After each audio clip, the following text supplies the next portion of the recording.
माझा जुना मतदारसंघ ज्यातून मी अनेक वेळा आमदार झालो, मंत्री झालो, मुख्यमंत्री झालो, तो माझा भोकर विधानसभा मतदारसंघ मी राज्यसभेवर गेल्यानंतर रिक्त झाला होता. त्या जागेसाठी ॲडव्होकेट श्रीजया चव्हाण हिची त्या ठिकाणी पक्षाने शिक्कामोर्तब करून त्यांना ही उमेदवारी दिलेली आहे. हे याबद्दलही मी व्यक्तिशः पक्षश्रेष्ठींचे आभार या ठिकाणी व्यक्त करतो आणि मला खात्री आहे की या उमेदवारीमधून निश्चितच एक चांगली राजकीय क्षेत्रात, सामाजिक क्षेत्रामध्ये एक चांगली सुरुवात ही श्रीजया निश्चित करेल. ज्या मतदारसंघाला शंकरराव चव्हाण साहेबांचं नेतृत्व एकेकाळी मिळालं होतं, अनेक वर्ष या मतदारसंघात मी आमदार आणि नंतर खासदारसुद्धा या मतदारसंघातल्या चांगल्या लीडनी या मतदारसंघाने मला साथ दिलेली आहे. मला खात्री आहे की जनमताचा कौल हा निश्चितप्रमाणे श्रीजया हिच्या मागे ठामपणे राहील आणि तीसुद्धा चांगल्या मताधिक्याने या मतदारसंघातून निवडून जाईल अशा प्रकारचा आत्मविश्वास मला आहे. पक्षाने आमच्यावर जी जिम्मेदारी दिलेली आहे त्यांचं पुरेपूर प्रयत्न करेल की आम्ही जे आमच्या परिवाराचं जो एक भोकर मतदारसंघ आहे, आमचे परिवारातले एक जे भोकर मतदारसंघातले लोक आहेत त्यांचे प्रामाणिकपणे आम्ही त्यांचे सगळे अडचणी दूर करूया आणि सेवेत इकडे हजर राहूया. लोकसभेच्या संदर्भात आत्ताच एक 15 मिनिटापूर्वी व्हिडिओ कॉन्फरन्सिंगच्या माध्यमातून आमच्या सर्वांची मतं ही जाणून घेण्यात आली. त्या मीटिंगमध्ये शिवप्रकाशजी आपले जे महाराष्ट्राचे प्रभारी तेही होते, भूपेंद्रजी यादव जे महाराष्ट्रामध्ये निवडणुकीसंदर्भात ज्याच्यावर जिम्मेदारी तेही होते, देवेंद्र फडणवीस, बावनकुळेजी आणि अन्य सहकारी त्या मीटिंगमध्ये होते. मी सुद्धा त्या मीटिंगमध्ये सामील झालो होतो. एक साधक बाधक चर्चा ही झालेली आहे. कदाचित अजून काही सहकाऱ्यांशी चर्चा करून निर्णयाला यावं लागेल असं एक चित्र आहे. परंतु त्या उमेदवारी माझं नाव असायचा प्रश्नच नाही, कारण मी कुठल्याही उमेदवारी मागितलेली नाही आहे आणि मी राज्यसभेवर असल्यानंतर आणि माझी मुलगीच विधानसभेला असल्यानंतर मी लोकसभा लढवण्याचा प्रश्नच उद्भवला. मला तरी माहीत नाही. तुम्हाला काय नवीन बातमी असल्या मला माहीत नाही, पण माझ्याकडे अशी कुठली बातमी नाही. नाही, असं आहे की आज 4 उमेदवार घोषित झालेले आहेत. अन्य जागांचा अद्याप निर्णय झाला नसावा म्हणून थांबलेला आहे. मला यातली माहिती. अजून काही आमदार तुमच्या सोबत जे काँग्रेसमध्ये होते ते आता भाजपमध्ये येणार आहेत, जे आता सध्या काँग्रेसमध्ये आहेत. अर्ध स्वागत आहे. म्हणजे आलं तर नाही, मी कोणालाही, आमच्याकडे जेवढी गर्दी झालेली आहे त्यामुळे उगाच कोणाला बोलवून त्याची अडचण होऊ नये. हा ज्याचा प्रश्न आहे, आलं तर स्वागत करू. पोटनिवडणुकीला जे मागच्या वेळेस खासदार होते प्रताप पाटील चिखलीकर तुल्यबळ उमेदवार आता असतील का? कारण बरेच गणित आता बदलणार आहे त्या इलेक्शन आणि आता पोटनिवडणुकी. तुम्हाला ते तुल्यबळ उमेदवार नाही, प्रतापरावांच्या बद्दल मागच्या लोकसभेला उमेदवार होतेच. निकाल दुर्दैवाने आमच्या विरोधात लागला हे सत्य आहे. त्यामुळे आता पक्षाने निर्णय घ्यायचा आहे की उमेदवारीच्या बाबतीमध्ये प्रतापराव स्वतः इच्छुक आहेत असं वाटत नाही मला, म्हणजे माझ्या माहितीप्रमाणे. जरांगे पाटील म्हणाले की काही जागा ते लढवणार आहेत, तर त्या फॅक्टरचा कसा परिणाम पडणार आहे जिल्ह्यात आणि मराठवाड्यात? त्यांनी 2-4 पद्धतीने त्यांच्या विचाराची मांडणी केल्याचं म्हणजे ऐकतोय मी. काही पूर्ण प्रेस कॉन्फरन्स त्याची पाहिलेली नाही आहे, पण त्यांनी 2-4 पद्धतीने आपली मांडणी केली आहे की ज्यांनी मराठा आरक्षणाच्या समर्थनार्थ भूमिका घेतली त्याचाही विषय त्यांनी मांडला. कोणाला निवडून द्यायचं आहे, कोणाला निवडून देऊ नये असंही त्याच्याकडे मत प्रदर्शित झालेलं आहे. त्यामुळे असं ओव्हरऑल भूमिका ही आहे की मराठा आरक्षणाच्या समर्थनार्थ ज्यांनी काम केलेलं आहे आणि जो निर्णय महाराष्ट्राचा हिताचा असावा असं मी कालच व्यक्त केलेलं आहे की त्यांचा निर्णय जो काही होईल तो महाराष्ट्राच्या हिताचा असावा असं माझं मत आहे. शेवटी हरियाणामध्ये जी भूमिका घेतली की जे विद्यमान आमदार यांना तिकीट दिलं नाही, पण महाराष्ट्रात मात्र सर्वांनाच तिकीट दिलं. प्रत्येक राज्याची परिस्थिती वेगवेगळी असते. जो निर्णय हरियाणात झाला तोच निर्णय महाराष्ट्रात असावा असं काही बंधनकारक नाही आहे. स्थानिक परिस्थिती आणि स्थानिक मतदारसंघाची जी काही राजकीय गणितं असतात त्याच्यावर बरंच अवलंबून असतं. भाजपाने शिवसेनेच्या 5 जागेवर दावा केलेला आहे, अशी यादी जाहीर केलेली आहे. शिवसेनेच्या त्या 5 जागांवर सुद्धा भाजपने उमेदवारी घोषित केलेली आहे. असं आहे की दावा करणं हे काही चुकीचं आहे. प्रत्येक पक्षाला वाटतं की आमची संख्या वाढली पाहिजे, वाटणं स्वाभाविक आहे. परंतु शेवटी ग्राउंड रियालिटी पाहावं लागते. पक्षाला बऱ्याच वेळेस काय वाटतं हा एक विषय असतो आणि ग्राउंड रियालिटी वेगळी असू शकते.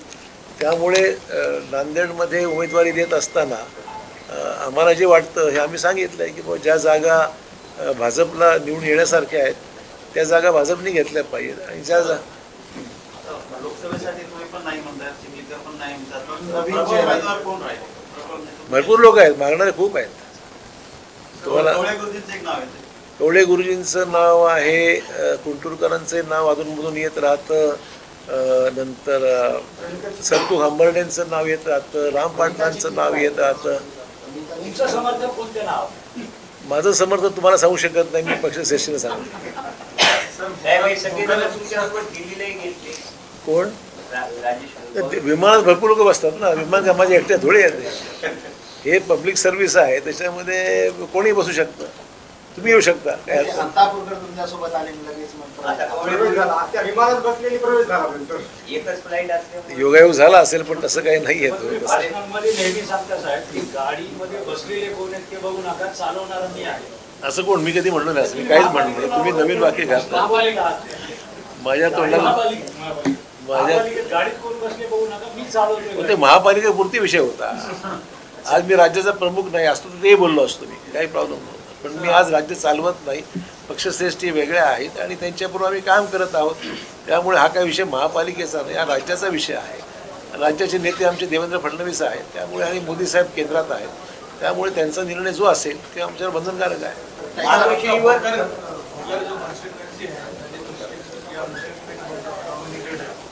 पूरा समाज आपके साथ जुड़ा हुआ था जब तक कांग्रेस में आप थे, अब वो समाज आपको वोट नहीं देना, जाहिर सी बात है वो कौन कहता? दलित मुस्लिम में भी मेरे समर्थन देने वाले बहुत लोग हैं, ऐसा नहीं मैं समझता हूँ. फिर भी एक तरह से वो आपको चैलेंजिंग नहीं, मुझे ऐसा कोई लगता नहीं. मैं कभी भी कम्युनिटी बेसिस पे मैंने अपनी राजनीति मैंने कभी की नहीं है.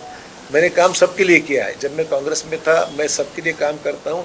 आगे मैं बीजेपी में तब भी मैं काम डेवलपमेंट के काम के बारे में ऐसा कोई भेदभाव मेरे से नहीं है. और बहुत से लोग मेरे से व्यक्तिगत तौर पे जुड़े हुए हैं.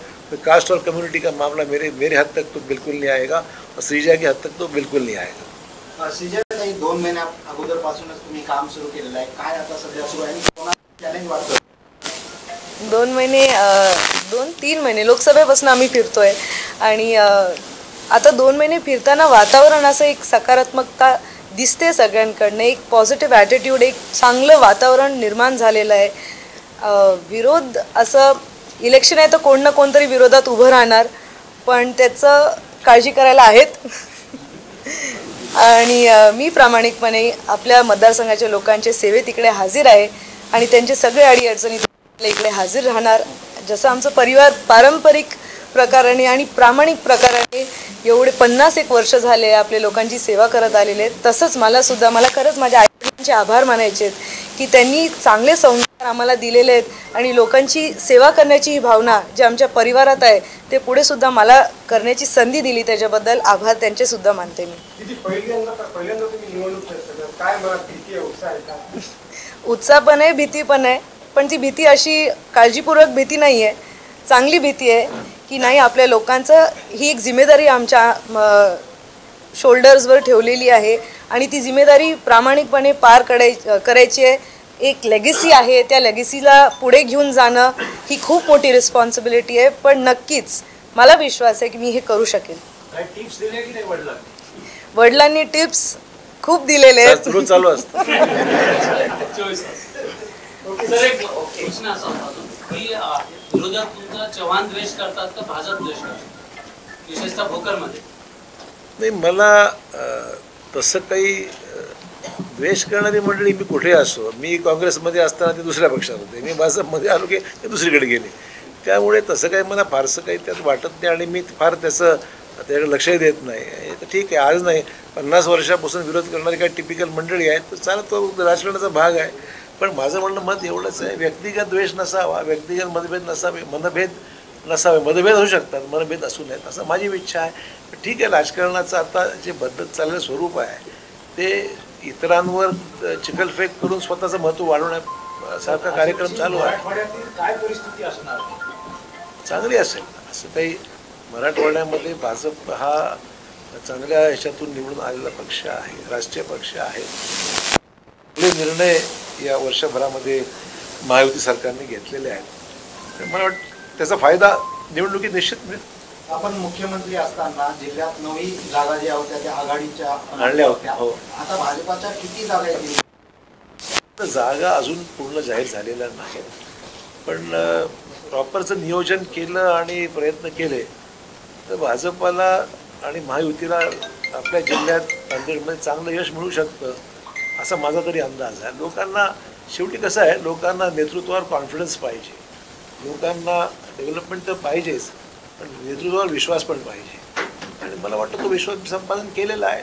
त्यामुळे मला कॉन्फिडन्स आहे की नांदेड जिल्ह्यामध्ये महायुतीला बऱ्यापैकी यश मिळेल असं माझं म्हणणं आहे. पुन्हा नांदेड प्रवेश होत आहे.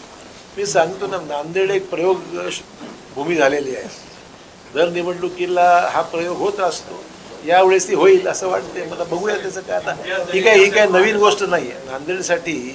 ही काही नवीन गोष्ट नाही. प्रत्येक इलेक्शनमध्ये मताचं विभाजन हा कार्यक्रम ठरलेला असतो. एमआयएमचा भाजपालाच फायदा होईल.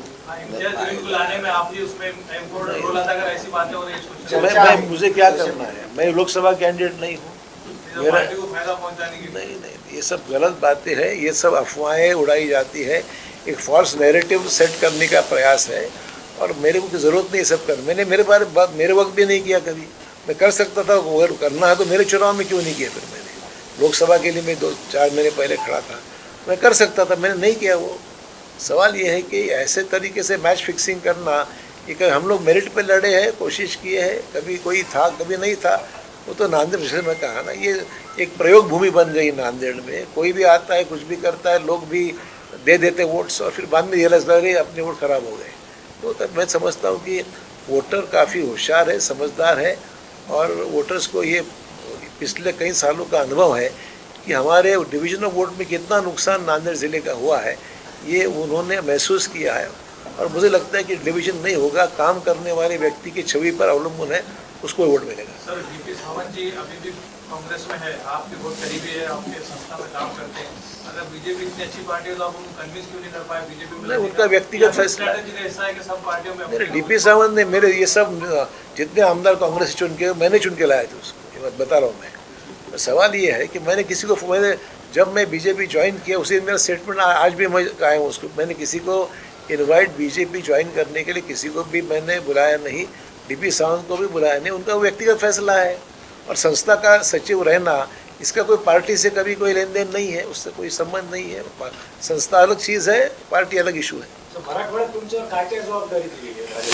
मला प्रचार जबाबदारी निश्चित राहणारच आहे. सगळ्या मतदारसंघात प्रचार जिल्ह्यातही करू, मराठवाड्यातही करू. शासनाने घेतलेल्या निर्णयाचं सुद्धा त्याच्यामध्ये काय काय कुठपर्यंत लोकांपर्यंत पोहोचवण्याचं काम झालंच आहे. म्हणजे अधिक प्रभावीपणे करावं लागेल. आणि महायुती कशी योग्य राहील ही कन्व्हिन्स आहेत लोक, पण अधिक ते प्रभावीपणे तो मुद्दा मांडणारच. शेवटी जागा जिंकायची आम्हाला. शेवटचा प्रश्न साहेब, बदला श्रीजयाच्या विजयाची किती? 100%. बोला. 100%. बंजारा समाजाला आधी नांदेड शिरपूरच्या भागामध्ये भाजपला त्यांचं म्हणणं असं आहे की कुठल्या व्यक्तीने कोणाला समाजाला विरोध हा विषय नसतो. समाजाला जाणीव आहे, त्यांचा व्यक्तिगत विषय असू शकतो. ते इच्छुक उमेदवार होते, गव्हर्नर नॉमिनेशनमध्ये त्यांची इच्छा होती, ते घडलं नसेल. इथे बाबूसिंग महाराज हे त्याच्यापेक्षा एक फार मोठं व्यक्तिमत्व आहे की ज्यांना भाजपने राज्यपाल नियुक्त म्हणून आमदार केलेला आहे. त्यामुळे देवीदासवर कदाचित त्यांना वाटलं असेल की बाबा मला मिळालं पाहिजे होतं. परंतु बाबूसिंग महाराजांचा चॉईस हा चांगला चॉईस राहिलेला आहे आणि समाजामध्ये खूप आदराची भावना त्यांच्याबद्दल आहे.